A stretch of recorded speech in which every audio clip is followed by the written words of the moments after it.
Buenas tardes y bienvenidos a todos. Bueno, estamos en otra de las webinars organizadas por la Facultad de Psicología de la Universidad Católica. Ya os hemos dicho, bueno, es de nuestro máximo interés, ¿no?, el haber generado todas estas webinars, bueno, pues para en estos tiempos, ¿no?, en que hemos estado un poco confinados o un poco, aunque ahora ya estamos, ¿no?, en lo que llamamos nueva normalidad. Bueno, pues intentamos siguiendo transmitir por parte de los profesores de nuestra facultad. Yo creo que la de esta tarde, la mejor profesora que tenemos, una de las mejores profesoras que tenemos en la facultad, porque sé que si digo la mejor me va a decir, ¿te has pasado? Bueno, pues de las mejores profesoras que tenemos en nuestra facultad. Muchos la conocéis también, es Reyes Moliner, es nuestra vicedecana, ¿vale? Es psicóloga especialista en psicología clínica, doctora en psicología por la Universidad Jaime I de Castellón. Su tesis versó sobre trastornos de la conducta alimentaria. Es licenciada por la Universidad de Valencia, profesora agregada de la UCV desde 2011. Bueno, es profesora, ¿no?, de la asignatura de Psicología de la Personalidad, de lo que va a versar, ¿no?, su webinar. Máster también general sanitario, dirige, ¿no?, ha dirigido una cantidad, ¿cuántos, Reyes? Yo creo que ya decimos una cantidad, ya no sabemos ni qué cantidad, ¿no? De trabajos de fin de grado, trabajos de fin de máster, ¿vale? Pertenece al grupo de investigación de la Facultad de Psicología de la UCV de Familia, Factores de Riesgo y Protección en Discapacidad y Psicopatología. Además, investiga en aspectos centrados en la escuela. Creo que hoy en día, pues, dos entornos, ¿no?, ineludiblemente importantes, ¿no?, en el desarrollo de personas y la formación de la personalidad. En concreto, ¿no?, su equipo trabaja actualmente en un estudio de factores protectores y factores de riesgo en estos dos ámbitos, en el análisis de las dificultades de la regulación emocional, los estilos educativos y los rasgos de personalidad de los padres y las características del entorno educativo, ¿no?, del niño. Vemos cómo influyen los factores de riesgo, por ejemplo, las dificultades, ¿no?, en esa regulación emocional en la psicopatología, favoreciendo, pues, muchas veces la aparición de trastornos emocionales en la infancia, en la adolescencia y en la edad adulta, ¿vale? Es directora también dirige en la actualidad 3 tesis doctorales dentro de este grupo de investigación y, a su vez, también es la coordinadora de la sección de psicología de las clínicas universitarias de la Universidad Católica. O sea, como veis, es una persona con un amplio recorrido, tanto en la docencia como en la clínica. Yo creo que es una gran maestra, ¿no?, para todos. Además, es una compañera excepcional, ¿vale? O sea, que yo creo que, bueno, esta tarde nos va a hablar sobre el tratamiento psicológico de los trastornos de la personalidad, que yo creo que muchas veces, ¿no?, poco conocidos, porque claro, muchas veces pensamos en trastornos de personalidad como algo, ¿no?, grave, o sea, pensamos en trastorno de personalidad límite, ¿no?, pensamos y, bueno, a nivel de rasgos de personalidad, pues yo creo que todos, como muchas veces, ¿no?, decimos, o como dice Reyes, ¿no?, hay rasguitos, ¿verdad, Reyes? Deberíamos de identificar, ¿no?, y sobre todo mucho los profesionales. Entonces yo creo que va a ser, vamos, muy interesante. Y bueno, creo que ya sabéis un poquito cómo funciona, ¿no?, la metodología de las webinars. La profesora hablará o presentará su ponencia durante media hora, 40-45 minutos, y luego a continuación se llevarán a cabo las preguntas que queráis hacerle. Pues, ¿cómo preferirás las preguntas? ¿Te las hacen todas al final o conforme vayan surgiendo luego te las preguntan al final? No, al final, si acaso, cuando que las escriban en el chat y yo intentaré responder a las preguntas que me haga el público que se ha conectado. Perfecto. Vale, bueno, pues sin más, os dejo con tu webinar, Tratamiento Psicológico de los Trastornos de Personalidad. Y nada, Reyes, estamos aquí todos escuchándote, ¿vale? Y nada, cuando termine, pues procedéis a las preguntas. Muy bien. Un saludo. Gracias. Bueno, gracias, María José, por esta presentación que has hecho con tanto cariño. Yo creo que afortunadamente en nuestra facultad, en nuestro grado, contamos con profesionales, con profesores expertos y yo simplemente, pues eso, en la medida de lo posible, de mis conocimientos, contribuir un poco esta tarde a que conozcáis pues un poquito más acerca de lo que es el tratamiento psicológico de los trastornos de personalidad, que como bien decías, María José, a veces son unos grandes, o han sido unos grandes desconocidos, ¿no? Pero yo creo que para aquellos que nos dedicamos al ámbito de la psicología clínica y que trabajamos con pacientes o aquellos que en un futuro van a dedicarse a tratar pacientes, pues yo creo que poner el foco o tener en cuenta pues una posible disfunción a nivel de personalidad es algo que como clínicos debemos contemplar, ¿vale? Bien, yo cuando hablo de trastornos de personalidad y algunos de mis alumnos lo saben, cuando en mis clases o en las clases del máster generalista sanitario suelo arrancar con una frase que me gusta mucho de Aristóteles, de la Ética Nicómaco, que plantea lo siguiente, ¿no? Como podéis ver, cualquiera puede enfadarse, eso es algo muy sencillo, ¿no? Podemos dar fe todos de los enfados que a lo largo del día podemos tener, pero realmente enfadarse con la persona que toca, en la medida, en el grado exacto, en el momento oportuno, con una finalidad clara, ¿no? Y de forma correcta, eso realmente no es tan sencillo. Subyace aquí todo un componente importante de lo que, de alguna manera, de lo que voy a hablar también esta tarde, que es pues esas dificultades que por lo que a la regulación emocional, que insisto es algo que subyace también a esta frase de Aristóteles, no es tan sencillo, no saber manejar las emociones, interpretarlas de forma correcta, actuar de forma consecuente y con un objetivo que no me genere conflictos, es uno de los objetivos que veremos que se contemplan en lo que sería el abordaje de los trastornos de la personalidad. Bien, antes de hablar de los trastornos de la personalidad, definir qué entendemos por personalidad, ¿no?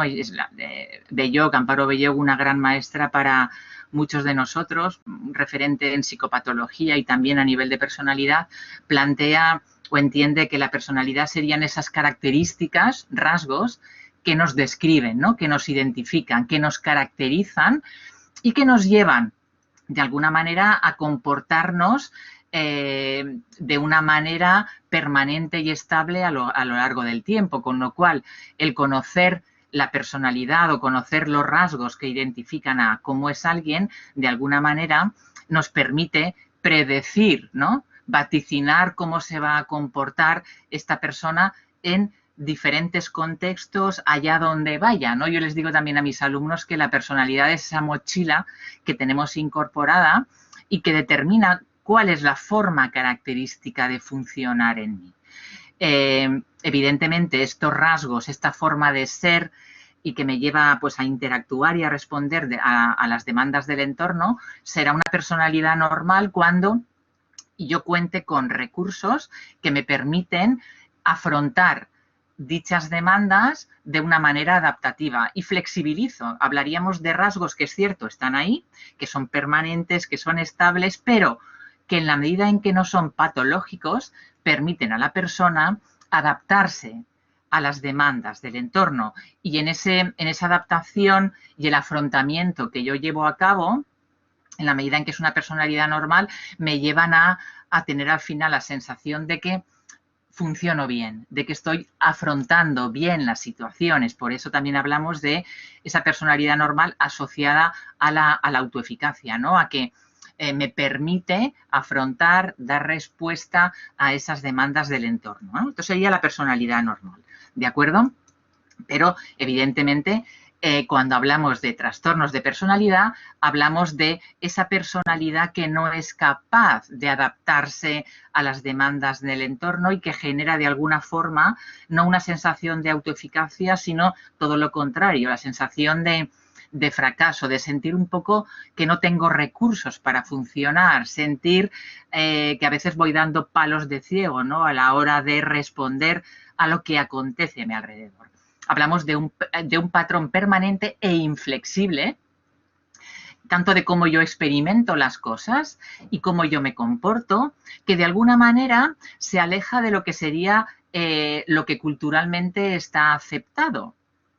Esa forma de ser, ese patrón permanente y inflexible, además se manifiesta porque hay una interferencia en el funcionamiento del individuo. Hablamos de personas que van a tener dificultades a la hora de funcionar allá a donde vayan, a nivel laboral, a nivel familiar, a nivel social.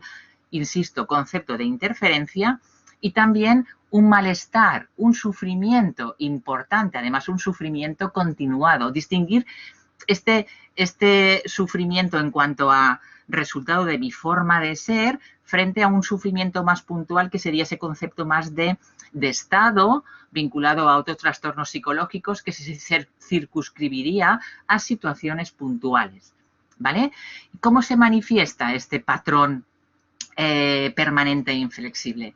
Cómo la persona interpreta aquello que acontece y también se interpreta a sí mismo, ¿de acuerdo? Hablamos de una forma peculiar de pensar, de unos pensamientos concretos, ¿no? A nivel, estamos en el plano cognitivo. Luego también hablaríamos una manifestación a nivel de los afectos, ¿no? De las emociones. ¿Qué tipo de emociones experimento? ¿Con qué intensidad las experimento? Nos encontraremos con trastornos de la personalidad donde el abanico de las emociones es muy amplio, con intensidades muy altas, pero hablaremos de trastornos de personalidad donde precisamente lo que caracteriza a los mismos sería cierto aplanamiento a nivel emocional. La labilidad, lo cambiantes, ¿no? Esa montaña rusa, ¿no? Que a nivel emocional caracteriza a muchos trastornos de la personalidad y hasta qué punto cuando el sujeto emite una respuesta ante lo que acontece es adecuada o no es adecuada. Otra área que está también muy afectada cuando hablamos de trastornos de personalidad es toda la faceta que tiene que ver con las relaciones con los demás, el funcionamiento interpersonal, ¿vale? Y aquí nos encontraríamos con personas que hacen un gran despliegue a la hora de relacionarse con los demás, ¿no? Y que aparentemente pueden tener buenas habilidades sociales, pero que después esas relaciones se pierden por el camino porque no han respondido a lo que yo deseaba, cuando me he entregado, estaba pensando ahora, por ejemplo, en ese funcionamiento interpersonal del todo o nada, ¿no? Que caracteriza el trastorno límite de la personalidad. Y luego otra área importante es todo el tema del control de impulsos, que se daría también o por exceso o por defecto. O hay un control absoluto, trastorno obsesivo-compulsivo de la personalidad, o estaríamos ante una ausencia absoluta de control, como el trastorno límite o el trastorno antisocial de la personalidad, ¿vale? Lo que añade a esta definición el DSM-5 sería que en esa dificultad que estamos comentando ahora que se da a nivel cognitivo, a nivel emocional, a nivel interpersonal y en el control de impulsos, para que yo pueda establecer un diagnóstico de trastorno de personalidad, me dice el DSM-5 en la sección tercera que tiene que haber o tiene que estar alterado de una manera moderada o grave lo que se denomina el self y las relaciones con los demás. Es decir, veremos que en los diferentes trastornos de la personalidad el tema de la identidad puede estar alterado, cómo yo me percibo así, a mí mismo, incluso la autodirección. Soy capaz de establecer objetivos en mi vida a corto, medio o largo plazo y moverme, llevar a cabo conductas para conseguirlo. Y luego otro gran área que también tiene que estar afectada de una manera importante sería esas relaciones con los demás, ¿no? La falta interpersonal y el concreto, el DSM-5 aquí nos delimita dos ámbitos. Esa capacidad de empatía que tiene que ser la adecuada. Cuando existe una falta de empatía, también hablaremos de trastornos de personalidad. Y luego la capacidad de mantener esas relaciones íntimas de una manera ajustada, ¿no? Pues el trastorno no filtra o el trastorno esquizoide tampoco filtra, tampoco necesita y el límite necesita en exceso compartir esa intimidad. Y una novedad importante también del DSM-5, un poco en respuesta a esas críticas que se le hacían de definir los trastornos de personalidad o concluir que alguien tiene un trastorno de personalidad en la medida en que cumple una serie de criterios y qué pasa cuando no cumple todos, Algo que es interesante y que incorpora el DSM-5 en la sección tercera sería el contemplar rasgos patológicos desde un planteamiento dimensional de la personalidad. Y en ese sentido plantea el DSM-5 en esta tercera sección valorar hasta qué punto en esta persona está presente un rasgo patológico como sería el afecto negativo, ¿vale? Frente a la estabilidad emocional, afecto negativo similar a lo que sería un neuroticismo, ¿de acuerdo? O frente a la extraversión y esa capacidad de relacionarme con los otros y demás, plantea el rasgo patológico del desapego. O frente a la amabilidad como rasgo adaptativo, aparecería para diagnosticar un trastorno de personalidad también la valoración, hasta qué punto en alguien están presentes conductas no amables, conductas antagónicas. O frente a la escrupulosidad o responsabilidad del Big Five, ¿no? La presencia de conductas desinhibidas, conductas impulsivas, conductas no adecuadas. Y por último también valora o también plantea, valorar el rasgo patológico del psicoticismo como creencias extrañas, raras frente a la lucidez. Todo ello desde esas dos grandes premisas que son la generalización y la estabilidad. Hablamos de conductas que se generalizan allá donde la persona va y que se manifiestan o que permanecen estables a lo largo del tiempo. Para que yo me plantee una patología de personalidad, tiene que existir esa trayectoria, ¿no? Desde el final de la adolescencia, inicio de la edad adulta, y que permanece estable, ¿no? Cuando le preguntamos a alguien, ¿usted se recuerda alguna vez estando bien? Si hay un trastorno de personalidad muy incapacitante, probablemente el paciente nos va a decir que no ha estado nunca bien o no se recuerda de haber pasado por momentos temporales importantes, ¿no? Un año, estar bien, funcionando de una manera adaptativa, ¿de acuerdo? Otros autores también añaden un poco a esta sintomatología que estamos comentando, pues la inestabilidad afectiva, en la medida en que hablamos también de cierta ansiedad que se puede experimentar ante determinadas situaciones, pues la inhibición de determinadas conductas, alteraciones a nivel cognitivo, a nivel perceptual, ¿no? La presencia de conductas impulsivas, conductas agresivas, más características de unos trastornos de personalidad que otros.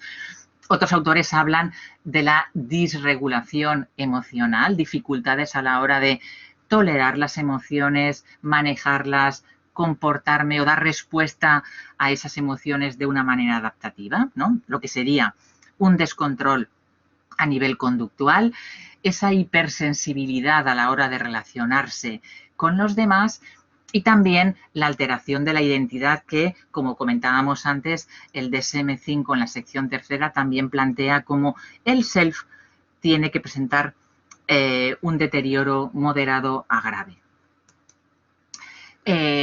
Algo que además se añade a lo que sería la propia patología o las propias características de cada trastorno de la personalidad es que en algunos de ellos se produce además una alta comorbilidad con otro tipo de trastornos, ¿no? Cuando hablamos de la patología dual, por ejemplo, hablamos de ese diagnóstico de trastorno de personalidad, trastorno de consumo de sustancias o pacientes que presentan un trastorno de personalidad como el trastorno límite, pero que también presentarían un diagnóstico de un episodio depresivo mayor, un trastorno de ansiedad, la presencia de autolesiones o de conductas también suicidas o parasuicidas, insisto, algunas de ellas más asociadas a trastornos de personalidad, por ejemplo, del clúster B, que no tanto trastornos de personalidad del clúster C.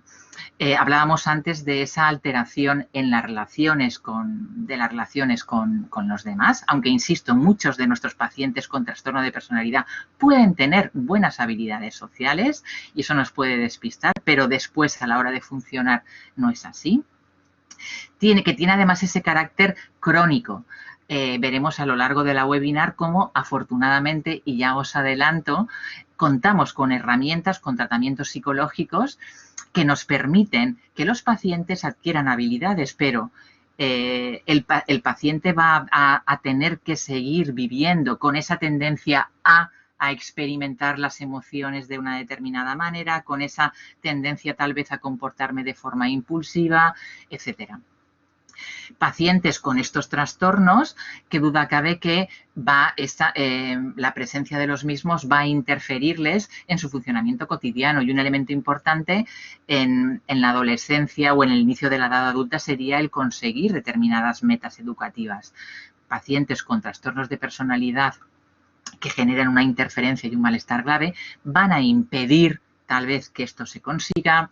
También a nivel laboral, ¿no? Si yo tengo un patrón disfuncional que me impide ser flexible, adaptarme a las medidas del entorno, a las demandas del entorno, perdón, qué duda cabe que a nivel ocupacional, a nivel laboral, pues estas personas también van a tener problemas, y pacientes que por otra parte generan tanto costes indirectos, como sería pues el tema del desempleo, como costes directos, ¿no? Lo que supone en cuanto al uso de servicios sanitarios, ¿no? En el trastorno límite incluso pues lo que serían acudir a puertas de urgencias, los ingresos por conductas autolesivas, lo que es una cama en un hospital y demás, la propia sintomatología comórbida como sería una depresión, o incluso otras enfermedades también presentes en estos pacientes.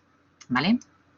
Bien, como sabéis, los trastornos de personalidad los podemos agrupar fundamentalmente en 3 grandes bloques, atendiendo a esas características que de alguna manera los definen, ¿no? En el clúster A entrarían lo que es los trastornos de personalidad que denominamos extraños, ¿no? El esquizotípico, el esquizoide, el paranoide, el esquizotípico con las creencias extrañas, el esquizoide con esa ausencia de necesidad por relacionarse con los demás, ese aplanamiento emocional, el paranoide con ese componente de suspicacia o de duda, ese doble sentido que le pueden encontrar las cosas, con unas prevalencias que oscilan entre un 2,8 y un 3%. Veréis que en el cuadrito de arriba la prevalencia es mayor, porque son prevalencias ya en población clínica. Evidentemente, sí, en la población clínica, tanto en los trastornos del clúster A, que son los que comentábamos ahora, como los del clúster B y los del clúster C, las prevalencias son mayores. ¿De acuerdo? En el clúster B tendríamos los trastornos de la personalidad denominados como dramáticos, teatrales, emocionales, y también las prevalencias en población clínica, fijaos, una media de un 5,53, pero la horquilla va desde un 3,2 a un 8,4. Y aquí tendríamos algunos de los más graves también: el trastorno límite, del que hablaremos un poquito más adelante, el trastorno histriónico, el antisocial y el narcisista, ¿vale? Y por último, en el clúster C sería ese clúster que aglutina a los trastornos de personalidad que como denominador común tienen ese miedo o esa ansiedad, ¿no? Hay quien los define como los miedosos, ¿no? Tendríamos el trastorno de personalidad por evitación, el trastorno de personalidad por dependencia y el trastorno de personalidad obsesivo-compulsivo. Fijaos que aquí las diferencias en prevalencia son un pelín mayores: el evitador un 2,7, el dependiente un 0,7, casi 8, y el obsesivo-compulsivo un 4,32. Es el trastorno de personalidad más prevalente, el trastorno de personalidad obsesivo-compulsivo.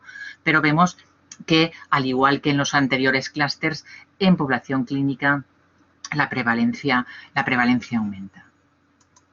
Bien, ¿qué sabemos de lo que sería a grandes rasgos el tratamiento psicológico para los trastornos de personalidad? ¿Vale? Si repasamos un poquito por lo que serían los diferentes clústeres que acabamos de nombrar, por lo que respecta al clúster A, los extraños, esquizotípico, esquizoide y paranoide, la evidencia en cuanto a eficacia es muy escasa. Prácticamente los pocos estudios que existen se han centrado en el trastorno esquizotípico de la personalidad. No encontramos evidencia acerca de eficacia en trastorno paranoide y trastorno esquizoide, y sí que es cierto que sabemos que algunos pacientes con un trastorno de personalidad en este clúster podría en algún momento tener una transición hacia la psicosis, con lo cual el trastorno de personalidad aquí sería premórbido. Pero parece que el abordaje del trastorno de personalidad haría que la transición hacia la psicosis fuera más lenta. Por lo que respecta a los trastornos de personalidad del clúster C, tendríamos aquí a los miedosos, dependiente, obsesivo-compulsivo y el evitativo.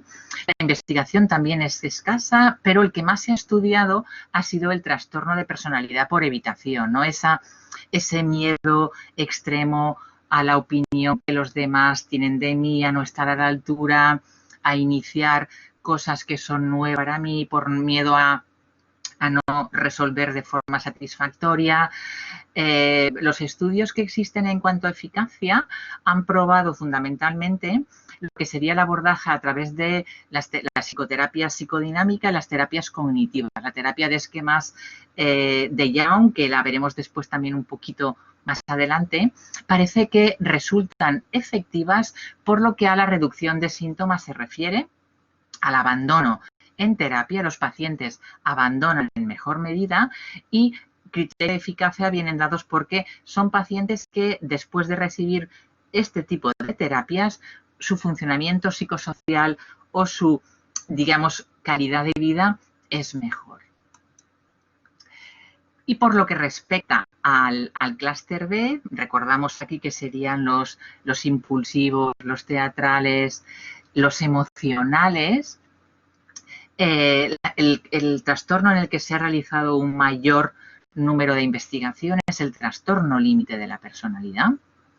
Por lo que respecta al trastorno antisocial de la personalidad, hay poca investigación y realmente hay muy poquita en lo que sería el trastorno histriónico de la personalidad y trastorno narcisista de la personalidad. Me pararé un poquito aquí para comentar lo que sería el abordaje del trastorno antisocial, porque sí que se ha visto que, sobre todo con población penitenciaria, gente que está en prisión, os podéis imaginar que el trastorno antisocial de la personalidad es el más prevalente. Y lo que sí se ha visto es que cuando hay comorbilidad entre el trastorno antisocial y el trastorno límite de la personalidad, tanto la terapia de mentalización, que es una terapia de corte psicodinámico, como la terapia de STEPS de Bloom, que es una terapia más de corte cognitivo-conductual, parece que están apuntando a buenos resultados en cuanto a tratamiento específico de la personalidad. Los tratamientos más tradicionales que se han abordado en este tipo de pacientes es todo lo que tiene que ver con la terapia cognitivo-comportamental, solución de problemas y habilidades sociales. Las cuatro grandes, cuando ya hablamos de trastorno límite de la personalidad, las cuatro grandes terapias, enfoques terapéuticos que están demostrando de una manera controlada en estudios experimentales cada vez más rigurosos, es que están funcionando. Sería la terapia dialéctico-comportamental establecida por Marshall y Linehan, la terapia basada en la mentalización, que, como os decía, es una terapia de origen psicodinámico, está representada por Fonagy y Bateman y plantean fundamentalmente que a la base del trastorno de la personalidad, aunque hay otros elementos a tener en cuenta, habría problemas de apego, fundamentalmente un apego desorganizado. Luego tendríamos la tercera grande, que sería la psicoterapia focalizada en la transferencia, también de corte psicodinámico, cuyo representante sería Clarkin. Y la cuarta en escena es una terapia cognitiva focalizada en los esquemas de Young, que plantea que a la base del trastorno de personalidad límite existen unos esquemas desadaptativos que la persona ha ido adquiriendo desde su infancia y que devienen en este trastorno a la hora de cómo la persona se interpreta a sí mismo y a los demás. ¿Qué podemos afirmar teniendo en cuenta que, como os digo, las cuatro grandes están demostrando que son eficaces? Ya podemos romper con esa creencia de que el trastorno límite no se puede tratar. ¿Por qué? Con los resultados que estamos viendo de los diferentes enfoques que os estoy comentando, estamos viendo que hay mejoras a nivel de inestabilidad emocional, que también hay una reducción importante en conductas impulsivas, cosa que en el trastorno límite es un elemento muy importante.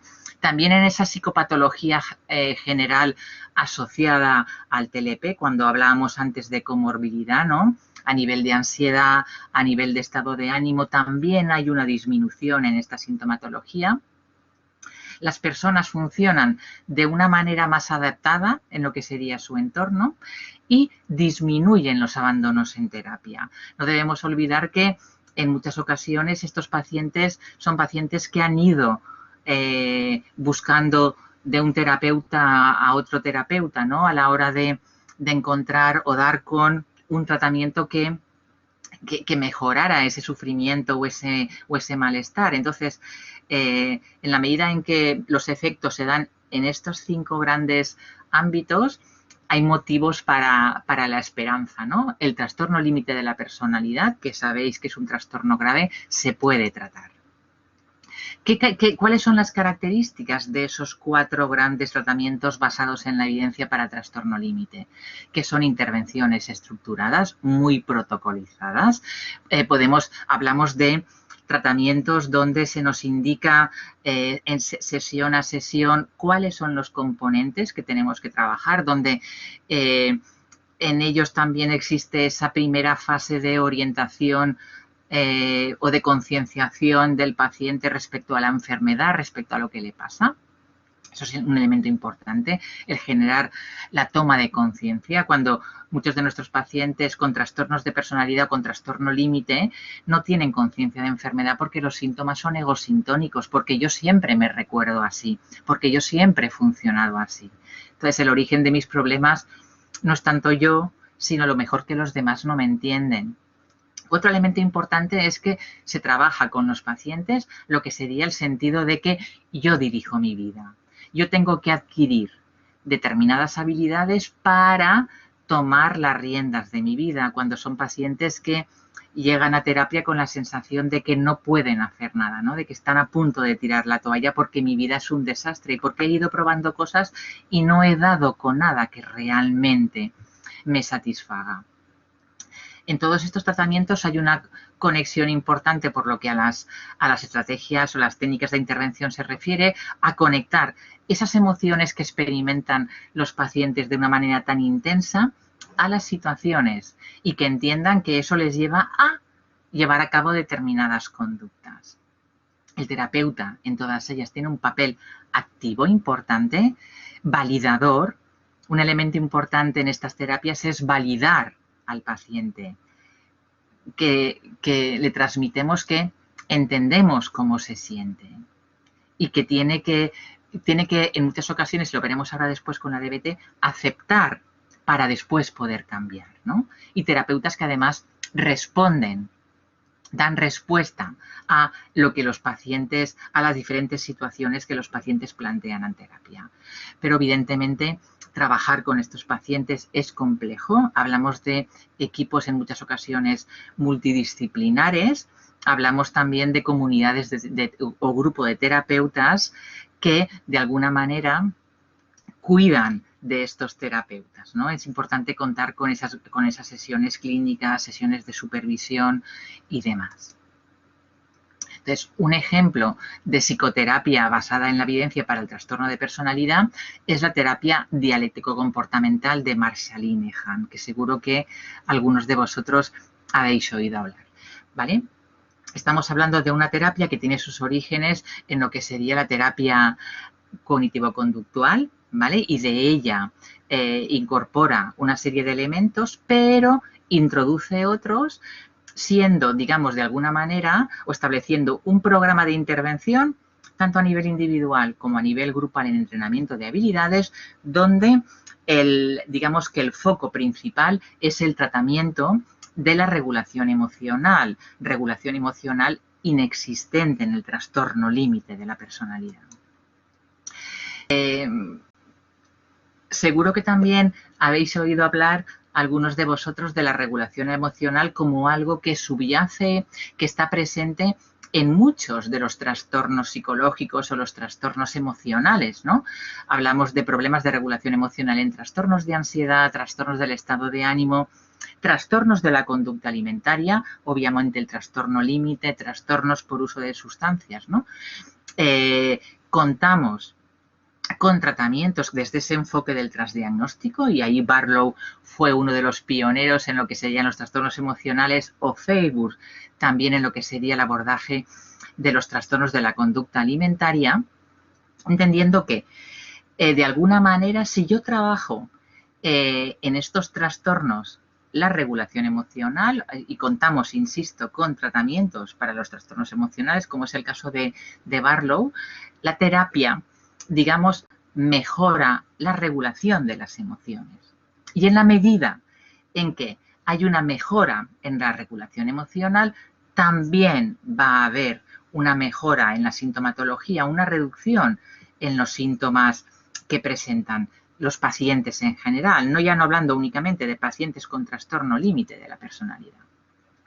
Entonces, decía antes que la DBT sería un tratamiento extenso para abordar la regulación emocional. Si entendemos la regulación emocional como esa capacidad para cambiar, regular las señales emocionales, dar una respuesta adaptativa a nivel comportamental, a nivel cognitivo, incluso a nivel fisiológico, lo que se da en estos pacientes es precisamente una falta de esa capacidad para regular la sensibilidad a lo que son las señales emocionales y dar una respuesta adaptativa a las mismas, ¿no? Esa desregulación emocional que es persistente en el trastorno límite y que hace que los pacientes sean especialmente vulnerables a experimentar las emociones con una elevada intensidad.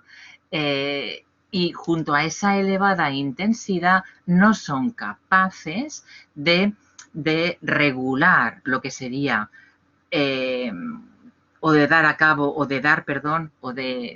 de emitir una respuesta emocional adecuada. Esa respuesta emocional también es intensa y, por ejemplo, las conductas impulsivas que llevan a cabo tienen por objetivo mitigar el malestar emocional. Es una forma, las conductas impulsivas son un intento desadaptativo de regulación emocional que a corto plazo les puede funcionar porque hay un alivio del malestar, pero que después me puede llevar de cabeza a una vorágine de escalada en cuanto a malestar y búsqueda de conductas cada vez más intensas que mitiguen ese malestar emocional.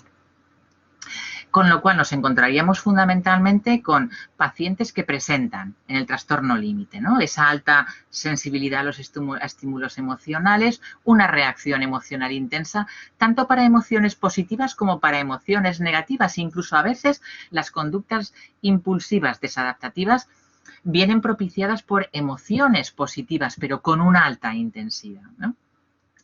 Y esa reacción emocional tan intensa, si estoy enfadado no me enfado 5 o 6, me enfado 9, 10 y 15 si pudiera ser. Me lleva además a que luego volver a lo que sería mi línea de base emocional me cuesta. A eso se refiere ese lento retorno a la línea de base emocional. Entonces, con este escenario nos encontramos con pacientes que van a tener un montón de experiencias emocionales aversivas, negativas. Dicen, es que todo lo malo me pasa a mí, es que tengo muy mala suerte, es que tengo muy mala pata. Tienen también esa falta de habilidades para regular la activación fisiológica y cuando se trabaja regulación emocional y se le explica el modelo de regulación emocional, también se hace hincapié en esa activación fisiológica y en que adquieran estrategias para saber manejarla. Tienen dificultades a nivel atencional a la hora de poder desviar la atención hacia otros estímulos, ¿no?, que les impidieran entrar en esas escaladas de conductas impulsivas y demás. También presentan distorsiones cognitivas, dificultades a la hora de procesar la información, ese blanco o negro, ese todo o nada característico del trastorno límite. Ya hablábamos de la impulsividad, con lo cual hay ese escaso control, ¿no?, que, como os comentaba, tiene que ver a veces tanto con con emociones positivas como con emociones negativas. Y en la medida en que está presente ese malestar emocional que no sé manejar de forma adaptativa, les cuesta establecer o llevar a cabo conductas que no tengan que ver con el estado de ánimo que están experimentando y que también se trabaja después en regulación emocional. Y cuando están sometidos estos pacientes a condiciones de mucho estrés, sometidos a mucho estrés, pues pueden presentar sintomatología disociativa, incluso sintomatología paranoide, ¿no? Ese componente de suspicacia. Bien, ¿qué nos aporta la terapia dialéctico-comportamental? Que en sus orígenes proviene de lo que sería una terapia cognitivo-conductual. Pues frente a esos intentos que tienen nuestros pacientes de escapar de sus emociones, de querer que las emociones desaparezcan, que el malestar emocional desaparezca, un elemento importante es la aceptación. ¿Vale? Hablábamos de la validación, entiendo cómo te sientes. Tenemos que aprender a aceptar, a manejar las emociones, no a que desaparezcan. Y desde esa aceptación, ver qué estrategias nos van a permitir cambiar la forma de manejar el malestar emocional, que esas conductas que no me llevan a, digamos, a conseguir cosas, digamos, buenas para mí, cambien de alguna manera. Bien, a nivel de lo que sería la intervención de la terapia dialéctico-comportamental para el trastorno límite, tendríamos ese abordaje más centrado en la terapia individual, donde fundamentalmente un papel importante es la validación de cómo el paciente se siente, de cómo a lo mejor ha manejado una determinada situación, pero a través de análisis funcionales explicarle o que entienda qué ha pasado manejando la emoción, llevando a cabo esta conducta, qué consecuencias ha tenido para la persona a corto o a medio plazo, pero luego plantear un entrenamiento en solución de problemas.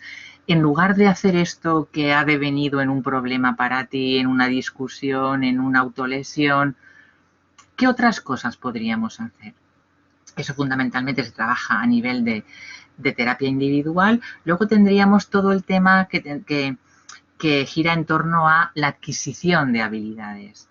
Y esto requiere lo que sería un abordaje durante prácticamente 6 meses de terapia a nivel grupal semanal que permita ese aprendizaje de estas habilidades, que tiene fundamentalmente por objetivo lo que sería el tomar conciencia, comprender y aceptar las emociones, no tanto escapar de ellas, que son esos intentos, ¿no?, continuos y constantes que llevan a cabo los pacientes a través de toda la psicopatología del trastorno límite, controlar las conductas impulsivas y empezar a ir, digamos, instaurando en el paciente conductas no tanto guiadas por el impulso, sino guiadas por metas, que me permite a mí conseguir esto a corto, a medio plazo, con el empleo de lo que serían técnicas que comentaré ahora que le permitan al paciente, en una situación concreta,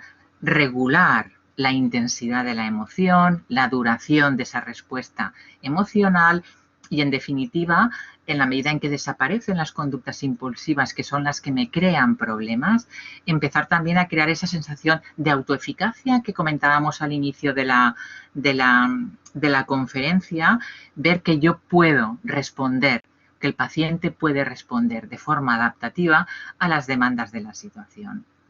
Existe un entrenamiento en estas 4 habilidades que veis allí, atención plena, ¿vale?, fundamentalmente para que el paciente tome conciencia a través de ese observar, de escribir, participar, fundamentalmente lo que serían las emociones que está sintiendo, etiquetarlas, ¿no? Luego esa atención plena, ese saber mirar, ese pararme nos va a permitir después trabajar el gran módulo de regulación emocional, ¿no? Es el bloque más amplio en lo que sería el entrenamiento en la DBT, ¿no? Son de la sesión 6 hasta la 16, es el gran bloque de la terapia dialéctico-comportamental, ¿no?, donde ya en regulación emocional que los pacientes observen, describan las emociones, de alguna manera también reducir la vulnerabilidad. Contamos que son pacientes vulnerables, hay una predisposición biológica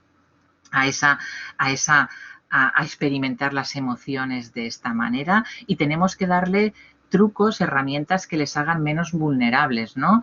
Generar, digamos, conductas que provoquen emociones positivas, trabajar metas y valores y acciones que estructuren al paciente a la hora de qué quiero conseguir en mi vida a corto, a medio, a largo plazo, trabajar lo que sería la solución de problemas cuando hablamos de emociones que experimentamos y que pueden estar justificadas que las experimente el paciente. Está muy justificado que yo me enfade con mi pareja o con mi hermano o con mi padre, pero con esta intensidad de 10. Entonces, si la emoción está justificada frente a tal vez la conducta impulsiva que lleva a cabo el paciente, lo que tendremos que trabajar es la solución de problemas. ¿Qué puedo hacer? Y si la emoción no está justificada, pues la pauta que nos plantea Linehan aquí sería esa acción o conducta opuesta a la emoción.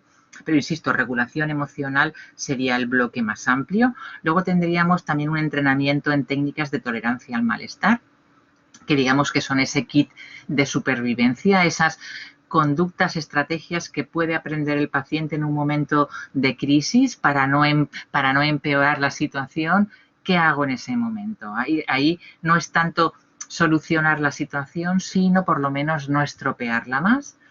Y luego lo que serían las habilidades en eficacia interpersonal, que comentaba al principio, habilidades sociales, estos pacientes pueden tenerlas, pero fallan a la hora de tener claro cuál es el objetivo que prima en cualquier interacción social, hasta qué punto también debo respetar lo que sería pues el respeto a mí mismo, tener en cuenta las necesidades del otro, que muchas veces ahí los pacientes o bien se centran en las necesidades de los demás y se olvidan en absoluto de las propias, o al revés, no dando lugar a comportamientos que a veces podemos tildar de muy egoístas, ¿no? Entonces, digamos que las habilidades a nivel grupal que se trabajan serían atención plena, regulación emocional, tolerancia al malestar e eficacia interpersonal, siendo el bloque de regulación emocional el que mayor número de sesiones tiene y tiene su lógica en la medida en que es un trastorno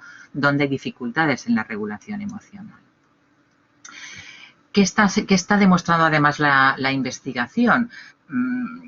Evidentemente la DBT, tal y como estamos comentando, coloca un foco muy importante en lo que es la regulación emocional, partiendo de ese equilibrio entre la aceptación de cómo yo soy, aceptación de mis emociones, de cómo yo me puedo sentir en un determinado momento, pero planteando el cambio fundamentalmente a través de las estrategias de regulación emocional e eficacia interpersonal. Y lo que se está viendo además a través de la investigación controlada es que también podemos aplicar la terapia dialéctico-comportamental a otros trastornos, como puede ser el abordaje de la depresión, una depresión, digamos, con ese carácter a lo mejor crónico, o también trastornos por uso de sustancias, trastornos de la conducta alimentaria, o lo que en un principio ha sido un recurso para el abordaje del trastorno límite de la personalidad, también está demostrando que es eficaz para los trastornos de personalidad del clúster C. Nos puede llamar la atención como un enfoque que está destinado a manejar fundamentalmente conductas desreguladas que provocan conductas impulsivas. Eso para trastornos como un trastorno de personalidad obsesivo-compulsivo, evitativo, dependiente, ¿cómo se aplica?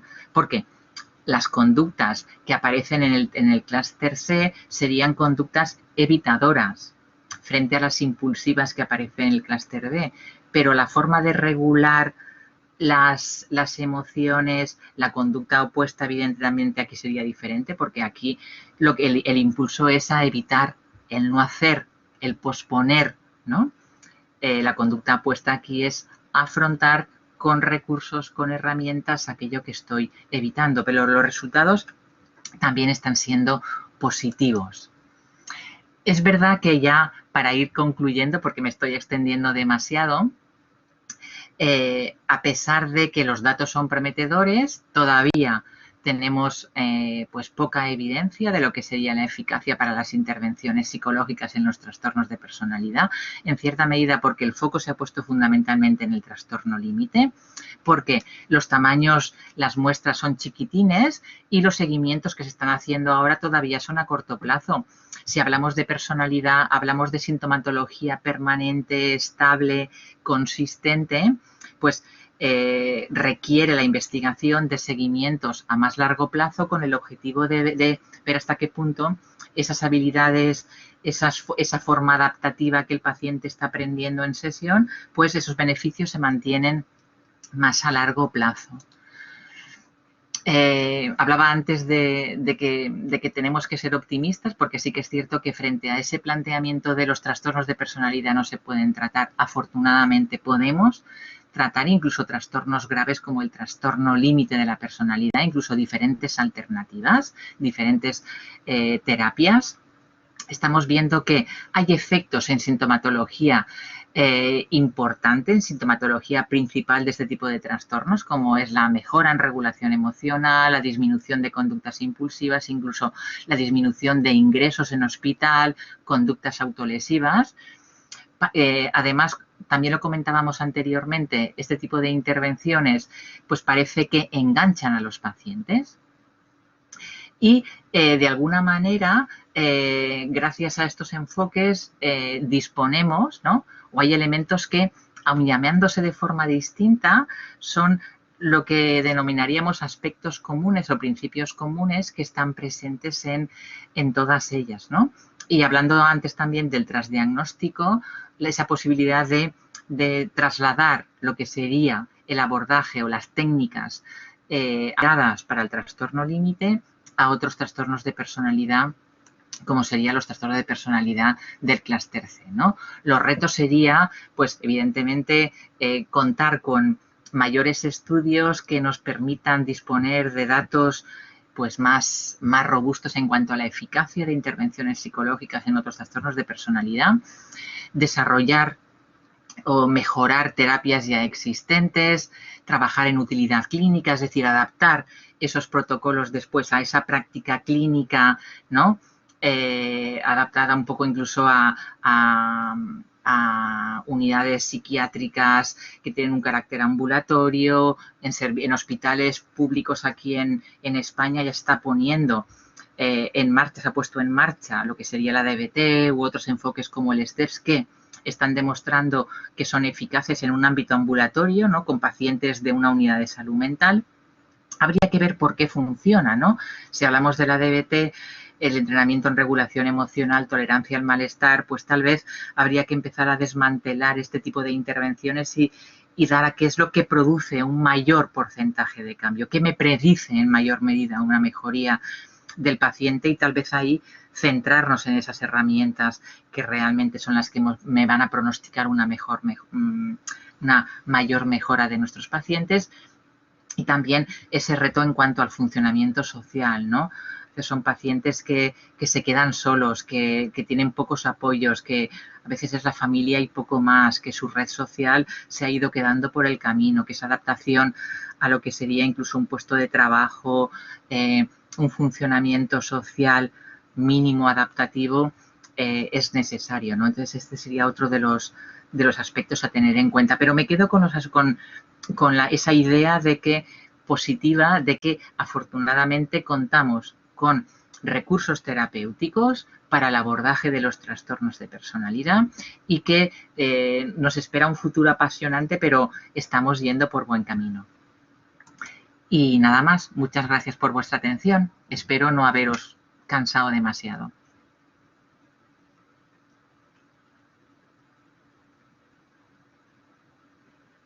¿Algunas preguntas me queréis hacer? ¿Algunas cuestiones?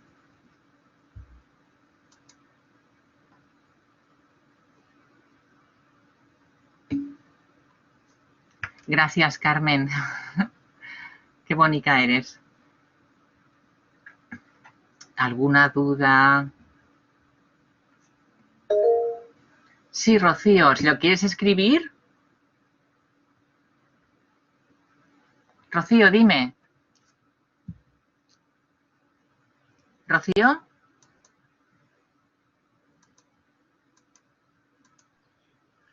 No veo lo que ha escrito.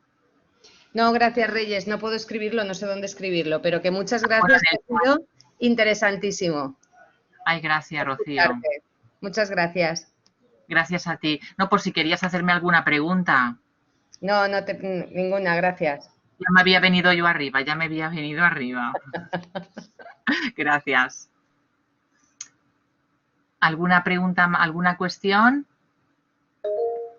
Carmen, dime, Bonica. Bueno, yo voy a aprovechar y rompo el hielo. La verdad que Reyes, lo primero de todo, me ha encantado la presentación, muy, muy interesante y la he disfrutado. Tanto que me estoy planteando el año que viene colarme en tus clases. Así que ya te estoy dejando caer. Bueno, nada, yo tengo muchas curiosidades. La verdad es que, bueno, me ha servido mucho para hacerme un esquema mental, ¿no? Y aprender más de este campo que me salieron en muchos sentidos.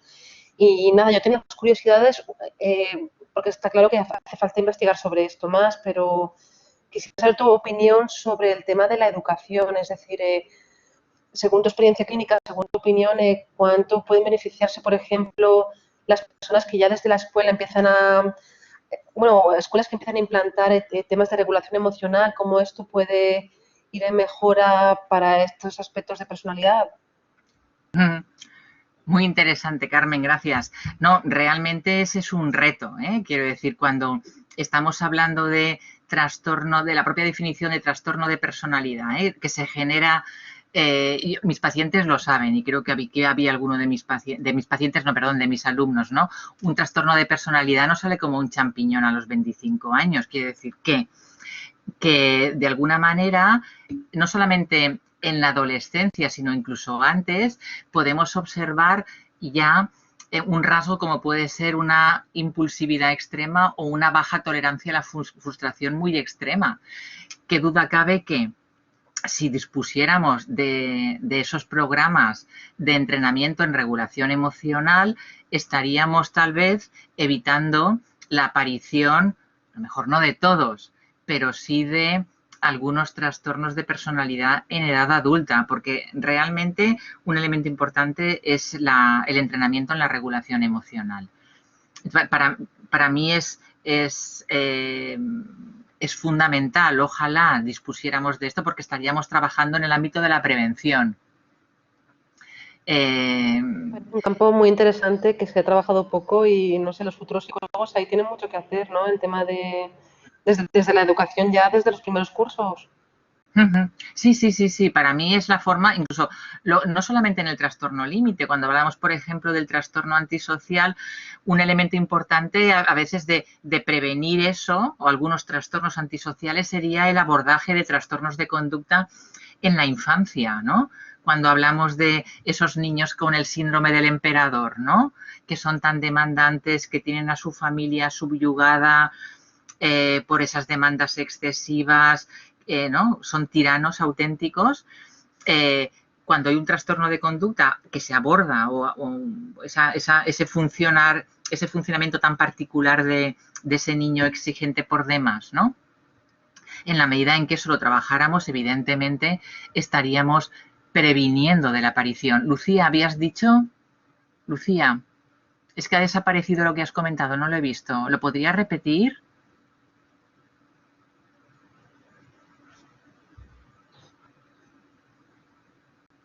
Es que se me ha ido lo que ponía, Lucía.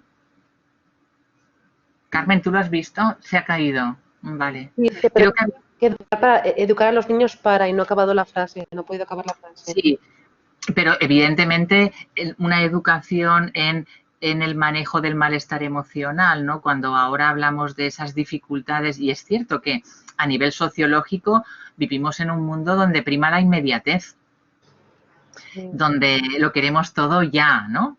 Ya sin tener trastornos de personalidad, ¿no? Que los que estamos aquí no tenemos, creo, ¿vale?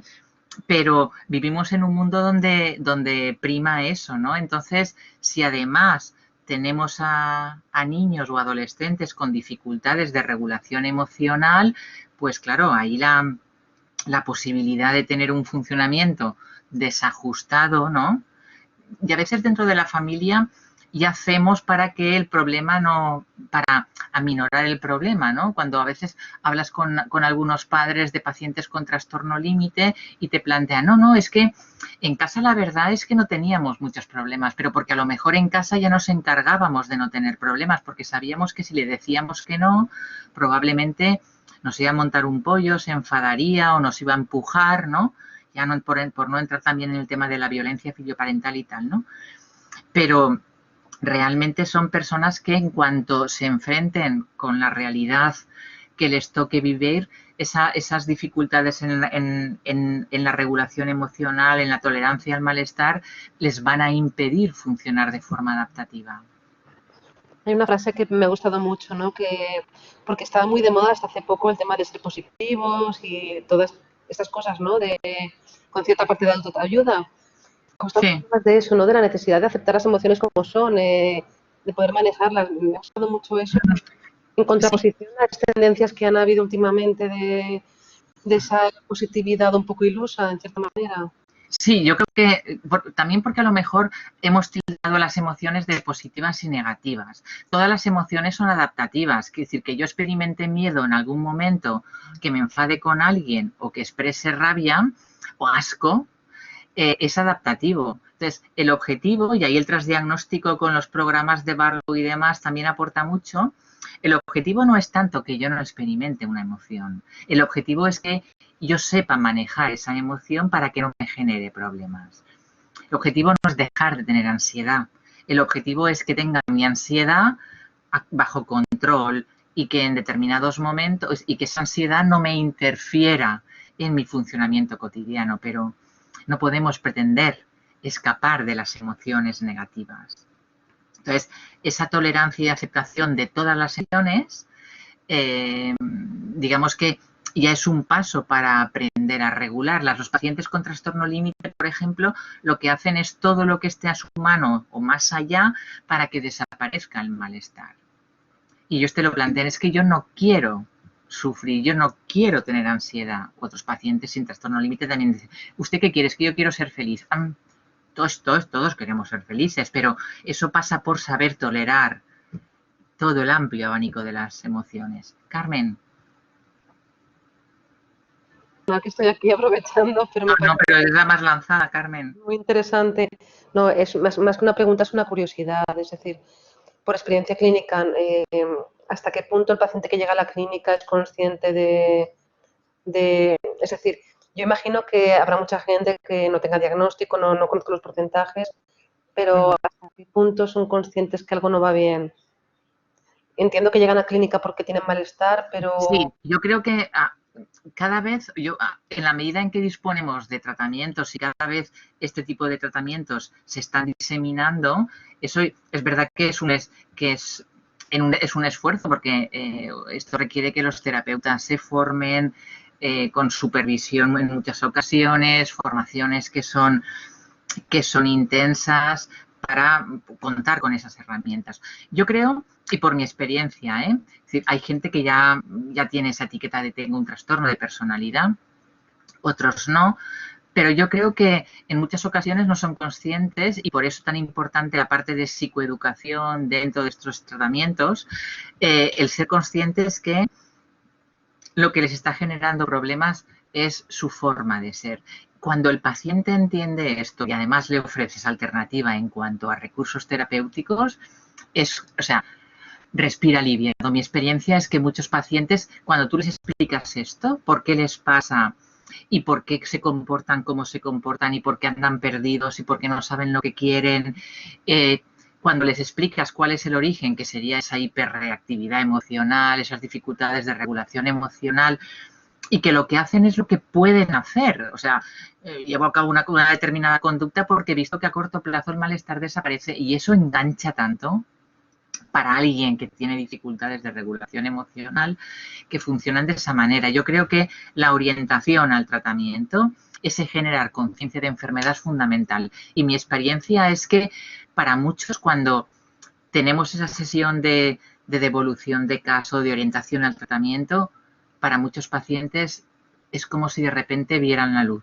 porque ya tiene sentido, ya entiendo lo que me pasa, porque a muchas veces el mensaje que han recibido es que tú no te puedes sentir así. Es que no te puedes sentir de otra manera. Otra cosa es qué vamos a hacer con lo que sientes. Pero realmente a veces a estos pacientes les estábamos pidiendo a nivel terapéutico cosas que no están en condiciones de hacer. Un elemento importante es la aceptación de las emociones y entender por qué hago lo que hago y por qué me pasa lo que me pasa.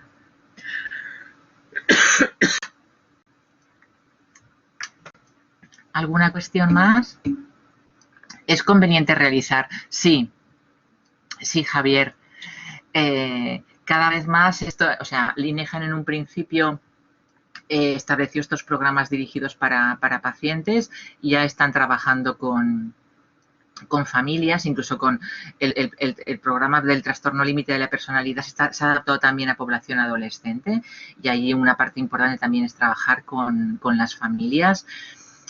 Si la familia no entiende, luego en STEPS también incluye algún familiar en alguna sesión para que entiendan qué es lo que le pasa a su familiar, por qué hace lo que hace y qué es lo que vamos a trabajar en terapia. Es fundamental, es fundamental. Es verdad que a veces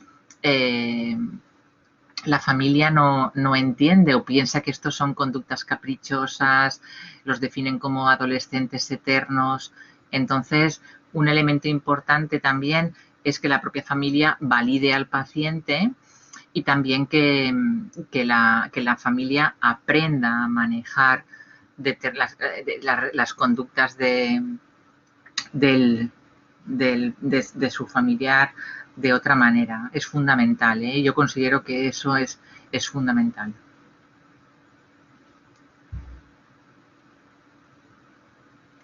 ¿Alguna cuestión más? Nada, Javier, a ti. Agradeceros a todos. Si no hay más preguntas, daremos por finalizada la webinar. Ha sido un placer. Espero que os haya parecido interesante. Animaros a estudiar los trastornos de personalidad porque son un campo apasionante. Gracias a todos. Buenas tardes. Gracias, Mónica. Adiós, buenas tardes.